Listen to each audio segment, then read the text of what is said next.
desaconseja jugar a la Ouija por buenas razones. Muchas veces se trata de algo inofensivo donde incluso amigos se gastan bromas mutuamente, pero otras veces, dependiendo de factores insondables, puede convertirse en mucho más. Hay quienes han quedado en estado de shock, víctimas de ocurrencias sumamente extrañas que pueden tener verdaderos efectos traumáticos.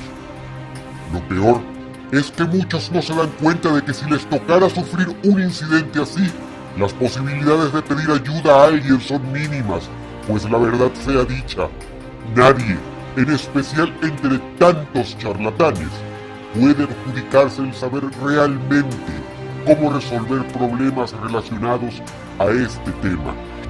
Ahora mismo vas a conocer un ejemplo asombroso y te advierto, será imposible que no te pongas en los zapatos de esta persona. No encontrar ninguna respuesta tangible al preguntarte a ti misma o ti mismo qué harías en su lugar, lo hace mucho más escalofriante. Piensa en ello. Una joven compra una Ouija llevada, según dice ella, por la curiosidad. Irónicamente la consigue en una juguetería. Quiere utilizar el tablero simplemente para pasar el rato con sus amigas que, aunque no tanto como ella, también sienten interés. Y jugaron. Pero la verdad, fue más aburrido que cualquier otra cosa, así que lo descartaron al poco rato. El problema comienza cuando quizá la noche del día siguiente o alguna noche de los días siguientes, ella la ve tirada ahí, y quizá porque era un objeto nuevo, quizá porque estaba harta de internet, o quizá porque le quería sacar un poco más de partido a su compra, se pone a jugar sola.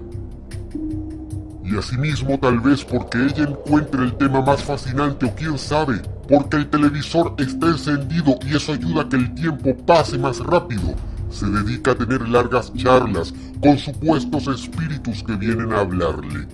Les hace preguntas atrevidas, como cuándo se va a morir. El tiempo pasa, ella no se aburre y continúan las rondas de supuestos visitantes paranormales hasta que finalmente le ocurre lo que le ha ocurrido a muchos quienes tienen experiencia jugando a la Ouija: toparse con una presencia maligna. Ese tipo de supuestas entidades son aquellas que de repente se ponen a deletrear groserías insultándonos.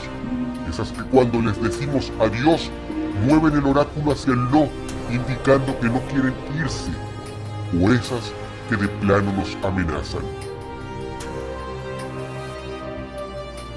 Lo que era una velada medianamente entretenida entre el televisor y el tablero, rápidamente degeneró en algo ofensivo y agrio. Levantó el control remoto colocando mute al televisor y centró su atención sobre el tablero. La paciencia de ella dura poco, así que dice adiós, pero el oráculo deletrea seguido de "te puedo ver". Ella siente que el objeto se estaba moviendo alarmantemente rápido y que al compás de eso se sentía cada vez más cansada.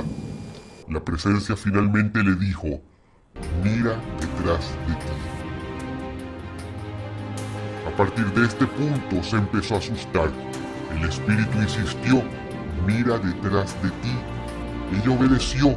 Detrás solo se hallaba la puerta entreabierta del cuarto, pero siente que aún con la cabeza girada, el oráculo se sigue moviendo.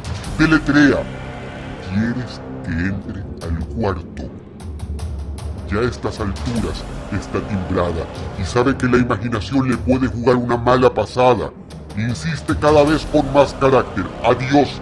El oráculo contesta: "No". Quizá mitad sintiéndose irritada, mitad sintiéndose tonta por estar ante una situación que, a pesar de que la ha asustado, sigue pensando en buena parte que es irreal, responde sarcásticamente. El oráculo entonces deletrea: "¿Quieres que te demuestre que soy real?". Ella contesta: "No", pero entonces repite: "Mira otra vez detrás de ti".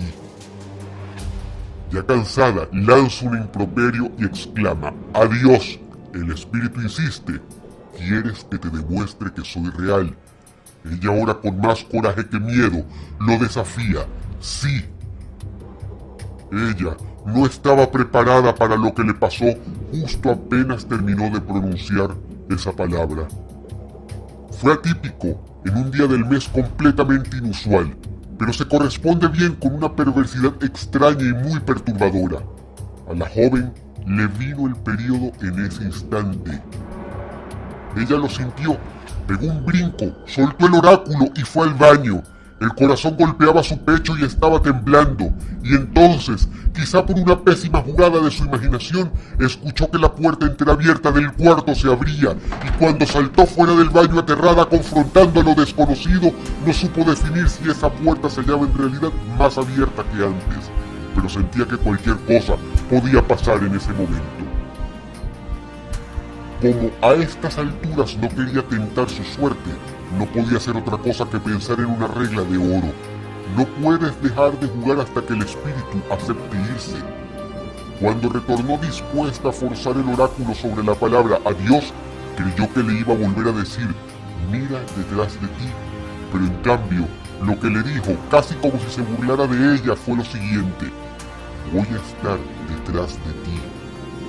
Finalmente sus dedos movieron el objeto a la fuerza, y lo que más le perturbaba, más allá del susto de su súbitamente alterado ciclo menstrual, era que se sentía muy cansada. Pensó que aquella cosa la estuvo de alguna manera devorando. Siguiendo consejos que vio por internet, quemó el tablero y le contó la anécdota a todos los amigos de confianza que pudo en busca de contención. El tiempo pasó y ya finalmente llegaba ese preciado momento en que podía pasar días enteros sin acordarse de esta amarguísima anécdota. Hasta que un día su mamá le tomó una foto con el celular y cuando la señora la vio se asustó. Ella cuenta que al verla le dio un ataque de nervios y empezó a llorar. La imagen aparece en diversos sitios de internet. Es casi imposible conseguir la foto completa, pues fue recortada con el fin de proteger la intimidad de la chica, quien es menor de edad, pero lo que en ella se ve es bastante claro.